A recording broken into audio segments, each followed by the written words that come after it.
googly moogly. Ladies and gentlemen, the news has broken, and it is indeed true. Spider-Man is no more. Kind of crazy to think that after the events of Spider-Man in Far From Home and how it ends. There's a comic book storyline that kind of plays into with Spider-Man No More. And now, not to take that pun too far, but Spider-Man is no longer going to be a part of the Marvel Cinematic Universe. It seems like Disney and Sony were not able to come to terms going forward. And as a result of that, Disney, I guess, has said that they no longer will be making Spider-Man movies, and Spider-Man is no longer part of the MCU. And the internet has gone insane with this news. I've seen people defend Sony. I've seen people attack Disney. I've seen, which I guess would probably be the same audience, but I've seen people go on ahead and defend Disney, and I've seen anything in between. So I'll give you guys my 2 cents, of course, as well in this video, but I do want to hear your opinions down in the comment section below. Let me know what you think of this. How do you think this plays out? Does now Tom Holland go on and join Tom Hardy's? So we're going to have like the Tom universe, the Tomverse at Sony. Is that what's going to happen with Venom still being a massive success? I mean, I think it made close to or maybe even crossed the 1 billion mark. So obviously that was a massive success for Sony. Do you think that they can go on ahead and hitch Tom Holland to that wagon and keep going from there? Or do you go on ahead and think that there's still a chance that this deal will come through and we will still see Tom Holland in the MCU? So with that in mind, now let's get into the nitty-gritty of the specifics. So if you didn't know, Disney and Sony made a deal not that long ago, basically right around the Captain America Civil War movie, which was where Spider-Man was introduced, or Tom Holland Spider-Man was introduced into the MCU.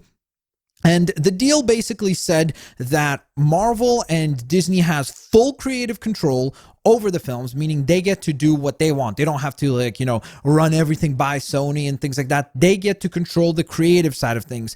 But from what I understand on the financial side of things, the Spider-Man movies, which they are a part of and they produce and such, I think they receive 5% revenues on those films, or maybe like post expenses, they get 5%, whatever it might be. It was a very, very minuscule amount, whereas Sony would keep 95% of the profits on those movies. So it was definitely a business transaction, and one that from a business standpoint, again, guys, keep in mind that when we're speaking about this, we're talking about business standpoint. And I will also play devil's advocate here and defend Sony and show you guys some of the perspective that you have to consider on that end. So stay tuned for that. Don't jump ahead, even though I know it's the internet, you will, but just calm down for a second, press the backspace. If you still want to type that comment in a minute, you can do so. But essentially, it was a very one-sided transaction from a financial perspective in favor of Sony, which, hey, that's how it is. They bought the license. They own the rights to make Spider-Man movies. That's what they paid for Marvel to continue to exist. Back when Marvel was about to go bankrupt, they were selling off movie rights, and one of the things that saved them was the fact that they sold off the Spider-Man movie rights to Sony. So you do have to admit that, look, at one point in time, it was Sony making that deal that saved Marvel altogether. So it's one of those things where if you look at it right now, you could have an emotional response, but if you take in more of the details, you realize hey, look, it's a business transaction and Sony owns the character. They said, hey, you get the benefits of this character as well. Because let's also be honest, it's not like Sony is the only one that benefits because they get the money. Yes, they get the Spider-Man movie money, but on the flip side of that, Marvel had Peter Parker and his entire rogues gallery at their access. Disney has access to the best superhero Marvel has to offer. And yes, this is going to be controversial, I know, but you have to still, if we're being truly honest, Spider-Man is the biggest character that Marvel has to offer. So as a result of that, it makes total sense, obviously, that when Spider-Man's able to join the MCU, he brings himself along. But in addition to that, you have his incredible cast of characters that comes along with him, whether it be Mysterio, the other rogues that he comes along with, or even the supporting cast, the Gwen Stacy's of the world, the Mary Jane Watson, so on and so forth. So the fact that Endgame, and let's be honest, I mean, like from the point where Spider-Man was introduced in Civil War, it allowed us to have a brand new, fresh kind of breath of fresh air with the Iron Man character, because prior to that, he was somewhat directionless for a hot minute there. But then he took on the mantle of becoming a mentor to this new kid who's just taken up the helm of becoming a superhero. And we got to see Iron Man in a new light, which gave, I think, the character of Iron Man way more depth and way more legs to continue as an interesting character, because that's what we saw then in Homecoming, in Far From Home, the ramifications of things that take place in Infinity War and Endgame. A lot of the impactful moments of those movies were centered around their relationship. So you can't say that there was no value to Spider-Man being in those movies for Disney. Like, yes, they probably didn't benefit from that deal financially as much, but as far as the quality of the films, they were made better as a result of Spider-Man being in them. So to me, I think that it's kind of incredibly unfair to say that, oh, well, because Sony just wants all the money and they want to keep the bigger share of the pie, poor Marvel and Disney, they don't gain anything. I don't think that that's a fair argument. I absolutely understand that if the deal really is 95-5, that's a terrible deal, and it makes sense as to why Disney would want to, get that closer to a 50-50 split, especially because you could make the argument that Spider-Man coming into the MCU, if we were just weighing it as like an overall benefits cost analysis, I think that the benefit is still greater to Sony because that world is so established now. And I think that at this point in time, like you look at Black Panther, Captain Marvel, like everything they do, it seems like Marvel can do no wrong right now, at least when I'm recording this at the time of this recording in 2019, August 20th. They seem like they can do no wrong. And as a result of that, any character that gets put into that universe gets those benefits. They get the benefits of the benefit of the doubt that the audience will go and watch it. They will check it out. They will put the money into that character to go see them on the big screen, which is not something that any other release or studio or any other, whatever you want to call it, like character entertainment property can have right now outside of Marvel, Disney, and the MCU. So with that all being said, where do I sit with this? Well, first of all, of course, this absolutely sucks because, it really impacts so much in the MCU because there's so many things like, first of all, with the way Far From Home ends, how in the heck are they going to do another Spider-Man movie? Like, if Sony continues to keep going with Tom Holland as Spider-Man, which would be, I think if they recast him, that would be a terrible idea because, I think he's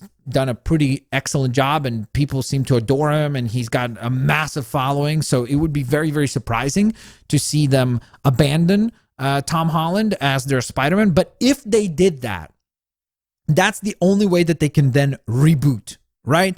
But if you do this, I really don't know how they will convince people to go check out a brand new Spider-Man again. This will be their fourth Spider-Man now that they have to take up the mantle. I think that would be a terrible decision. So I'm going to guess that they will keep Tom Holland on for whatever amount of movies he has left. I think he has either 2 more movies or 1 more film that he could make or is supposed to make with them. So if he stays on for another movie and if we see him take up the mantle of Spider-Man again, the difficulty will be, how the heck do you go forward and have anything make sense? Yes, they own the rights to Mysterio and characters like that were introduced in Far From Home, or Vulture that was introduced in Homecoming. Absolutely. But you also have to remember that one of his sidekick characters is an MCU exclusive, Happy Hogan.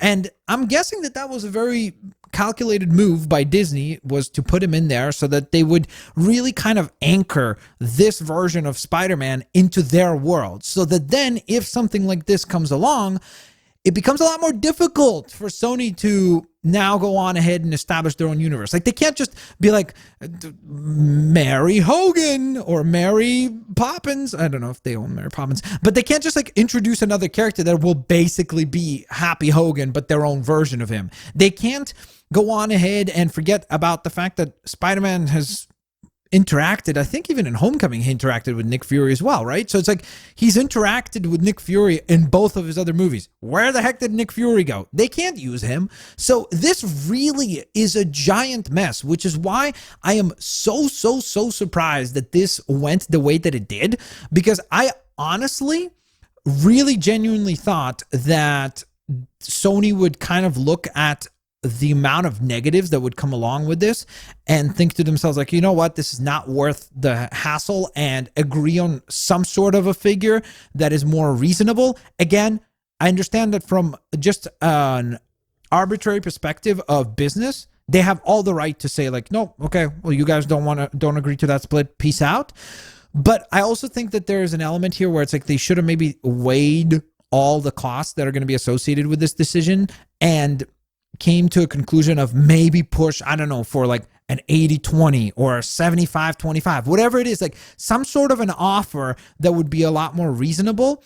But again, the problem is we are not in these negotiations. So because of that, on the business side, it's really tough to judge things because we don't know if, for example, maybe it's Disney who was just like, maybe Sony did offer like, hey, we're going to do a 40-60 split or 25-75 split. And Disney was like, nope, 50-50, take it or leave it, and we're out. So it's like, we don't know the negotiations that are taking place. So as a result of that, it really is tough to just like, what if and predict things unless if we get more information. And again, this has just broken. The news just went live right now. So if there is an update to this, I'm sure that we will learn more. And as time goes on, we will obviously hopefully hear more about how this will all play out and what does this all mean and why did this business decision or why it was made and why they weren't able to come to a decision that would benefit everyone involved and ultimately obviously let the audiences enjoy that character being a part of that world. So it's definitely very confusing to see where they go next. I don't know, even from just the perspective of how Far From Home ended, I don't know what they could do next. Like where they could go, I am not sure.